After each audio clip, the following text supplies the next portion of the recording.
Aditya Degree Colleges, leading companies low 10,000 plus placements with 13.5 lakhs highest package.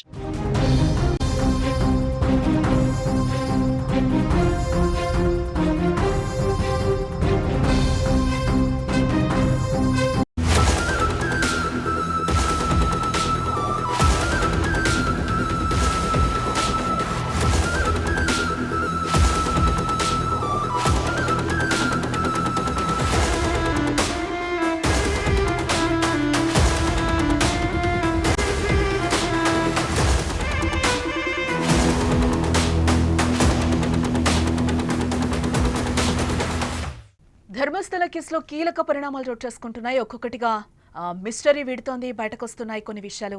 బయటపడింది debit pan కార్డుల రహస్యం. మొదటి రోజు తవ్వకాల్లో డెబిట్ పాన్ కార్డులు అయితే లభ్యమయ్యాయి. పాన్ కార్డు సురేష్ అనే వ్యక్తిగా కూడా గుర్తించారు అధికారులు. 2025 మార్చిలో ఆ కార్డు హోల్డర్ ఎవరైతే ఉన్నారో సురేష్ మరణించినట్లుగా కూడా తెలుస్తోంది. డెబిట్ కార్డు మహిళ బ్రతికే ఉన్నట్లుగా కూడా మనకి ఇప్పుడు సమాచారం అయితే అందుతోంది. ధర్మస్థల కేసులో కీలక పరిణామాలు చోటు చేసుకుంటున్నాయి. 3 రోజులుగా జరుగుతున్న తవ్వకాల్లో బయటపడిన వస్తువులు, ఆనవాళ్లు నిగ్గు తెలుస్తున్నారు. సిట్ దర్యాప్తులో భాగంగా మొదటి రోజు మొదటి స్థలంలో తవ్వకాల్లో లభించిన పాన్ కార్డ్ మరియు డెబిట్ కార్డ్ వివరాలైతే ఇప్పుడు బహిర్గతమయ్యాయి. ఒక పురుషుడి పేరు మీద పాన్ కార్డ్, ఒక మహిళ పేరు మీద రూపే డెబిట్ కార్డ్ ను సిట్ అధికారులు స్వాధీనం చేసుకున్నారు. ఇప్పటికే భూమి నుండి 1/2 అడుగు కంటే కూడా తక్కువ లోతులనే అవి దొరికాయి. దీంతో అవి ధర్మస్థలలో అదృశ్యమైన వారా లేదా అత్యాచారానికి గురైన వారా అంటూ కూడా పుకార్లు రేగాయి. అయితే దీనిపై సిట్టు బృందం విచారణ చేపట్టింది. పాన్ కార్డ్, డెబిట్ కార్డు వివరాల్లో వ్యక్తుల్ని గుర్తించడం కూడా జరిగింది. సిట్టు విచారణలో సంచలన విషయాలే బయటపడుతున్నాయి. పాన్ కార్డ్ లో ఉన్న వ్యక్తి చనిపోయినట్టుగా కూడా తేలింది. ఆ వ్యక్తి కూడా ఒక పచ్చకామర్లో కూడా చనిపోయినట్లుగా కూడా మనకి తెలుస్తోంది. అది కూడా 2025 మార్చిలో చనిపోయినట్లుగా తెలుస్తోంది. బెంగళూరు గ్రామీణ జిల్లాలోని సురేష్ గా గుర్తించడం జరిగింది. అతని అంత్యక్రియలు కూడా అదే గ్రామంలో జరిగాయి. సురేష్ మద్యానికి బానిసయ్యాడని, మరణానికి ముందు ధర్మస్థలాన్ని సందర్శించినప్పుడు కార్డును పోగొట్టుకున్నాడని కూడా భావిస్తున్నారు. అలాగే దొరికిన డెబిట్ కార్డు వివరాలతో ఆరా తీయగా ఆ మహిళ బ్రతికే ఉన్నట్లుగా కూడా తెలిసింది. ఆమె కూడా తన ఏటీఎం కార్డు పోగొట్టుకుని ఉండొచ్చన్న అంచనా అయితే వేస్తున్నారు. మరోవైపు 6వ స్థలంలో 2 మృతదేహాలు అవశేషాలతో పాటు లోదుస్తులు కూడా దొరకగా అవి చనిపోయిన వారివేనా లేదా అన్నదానిపై అయితే ఇంకా విచారణ చేపడుతున్నారు. ఫోరెన్సిక్ తనిఖీలకు పంపి నిజాలు బయట తీసే ప్రయత్నాన్నైతే సిట్టు బృందం ఇక్కడ చేస్తోందని కూడా మనం చెప్పుకోవాలి. 6వ స్థలంలో అవశేషాలు బయటపడడంతో అక్కడే ఎక్కువ తవ్వకాలు ఇప్పుడు ప్రెజెంట్ జరుపుతున్నారు. ఈ రోజు 4వ రోజు. నిన్న 6వ ప్లేస్ లో ఎక్కడైతే మనకు అస్థిపంజరాలు దొరికాయో మానవ అవశేషాలు 2 వ్యక్తులు అయితే దొరికినట్లుగా తెలుస్తుంది. ఇదే నేపథ్యంలో అవన్నీ కూడా ఫోరెన్సిక్ ల్యాబ్ కు పంపించారు. ఇదే నేపథ్యంలో ఈ రోజు 7, 8, 9 స్థలాల్లో కూడా ఈ రోజు అక్కడ తవ్వకాలు జరిపే అవకాశాలు కనిపిస్తున్నాయి పుష్కలంగా. ఆల్రెడీ అక్కడ తవ్వకాలు కూడా ప్రారంభించారు. డాగ్ స్క్వాడ్ ని కూడా ఇప్పటికే రంగంలోకి దించినట్లుగా కూడా తెలుస్తోంది. మృతదేహాల వాసనలు పసిగట్టే కుక్కలను అడవిలోకి తీసుకెళ్లి మృతదేహాల కోసం గాలింపు అయితే కొనసాగుతోంది. ప్రస్తుతం హిటాచీ సాయంతోనే తవ్వకాలు అయితే జరుగుతున్నాయి. పదుల సంఖ్యలో కార్మికులైతే పనిచేస్తున్నట్లుగా మనకైతే సమాచారం అందుతోంది.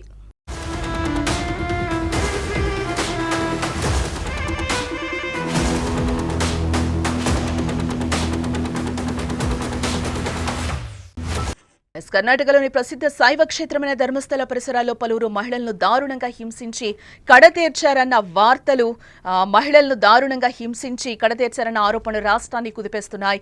వాస్తవాలు వెలికి తీయడానికి రంగప్రవేశం చేసిన ప్రత్యేక దర్యాప్తు బృందం సిట్ గురువారం కొనసాగించిన పరిశోధనలో పుర్రెలు, ఎముకలు వెలుగు చూడటం కూడా ఇప్పుడు సంచలనం సృష్టిస్తోంది. అవి 2 మహిళలకు చెందినవి కావచ్చని కూడా ప్రాథమికంగా అంచనా వేస్తున్నారు అధికారులు. అటవీ ప్రాంతం కావడం, దానికి తోడు భారీ వర్షాల వల్ల దర్యాప్తులో జాప్యం జరుగుతోంది.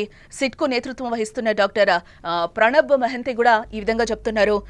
బయటపడింది ఏ విధంగానూ కూడా మనం ఒకసారి చూసే ప్రయత్నం చేద్దాం. ధర్మస్థల పరిధిలో పారిశుద్ధ్య కార్మికుడిగా పనిచేసిన ఒక వ్యక్తి దక్షిణ కన్నడ జిల్లా ఎస్పీ అరుణ్ కి ఇటీవల ఒక లేఖ కూడా ఆయన రాయడం జరిగింది.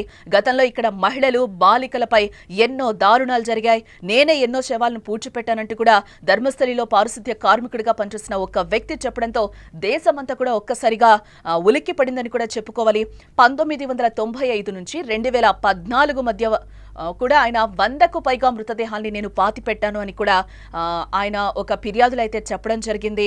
ఆ వ్యక్తులే మా కుటుంబానికి చెందిన యువతిపై అనుచితంగా ప్రవర్తించడంతో మేము దూరంగా వెళ్లిపోయాం. నన్ను పాపభీతి వెంటాడుతోంది. నాకు రక్షణ కల్పిస్తే నాటి ఘటనలు బయట పెడతానని కూడా ఆ లేఖలో ఆ ఫిర్యాదులు అయితే ఆయన పేర్కొనడం జరిగింది. ఇదే సమయంలో 20 ఏళ్ల కిందట తన కుమార్తెన వైద్య విద్యార్థిని ధర్మస్థలకు వచ్చి కనిపించకుండా పోయిందని సుజాత భట్ అనే మహిళ కూడా ఆరోపించారు. పోలీసుల ఫిర్యాదు కూడా తీసుకోలేదని కూడా వెల్లడించడం జరిగింది. ఇలాంటి ఆరోపణల నేపథ్యంలో ప్రభుత్వం జూలై 19న 4 ఐపీఎస్ల ఆధ్వర్యంలో ప్రత్యేక దర్యాప్తు బృందాన్ని ఏర్పాటు చేసింది. మృతదేహాలను ఖననం చేశానని చెప్పిన వ్యక్తిని వారు విచారించారు.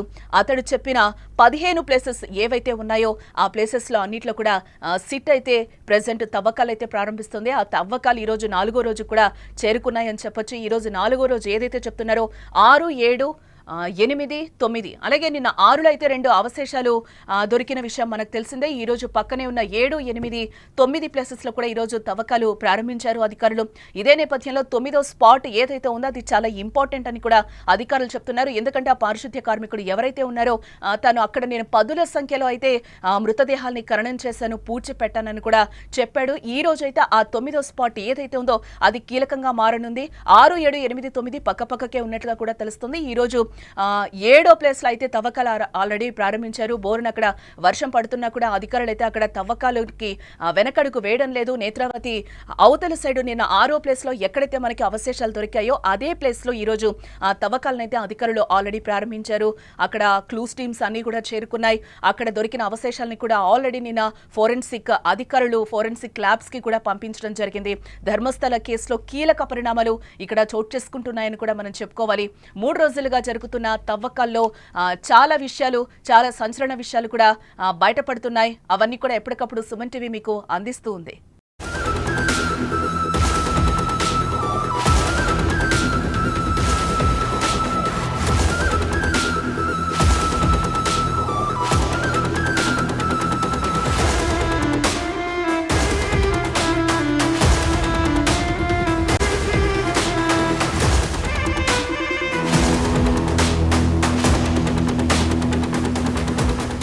మొదటి వచ్చి ఏదైతే డెబిట్ కార్డు కావచ్చు, అలాగే మనకు అక్కడ ఒక పాన్ కార్డు కూడా దొరికిందని కూడా ఆధారాలు సిట్ అధికారులు అయితే చెప్పారు.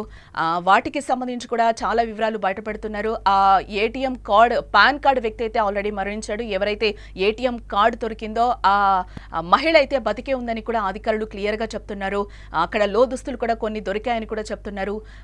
ఫోరెన్సిక్ తనిఖీలకు అవన్నీ కూడా పంపించి నిజాలు బయటకు తీసే ప్రయత్నాన్ని అయితే సిట్టు బృందం ఇప్పటికే చేస్తోందని కూడా చెప్పుకోవాలి.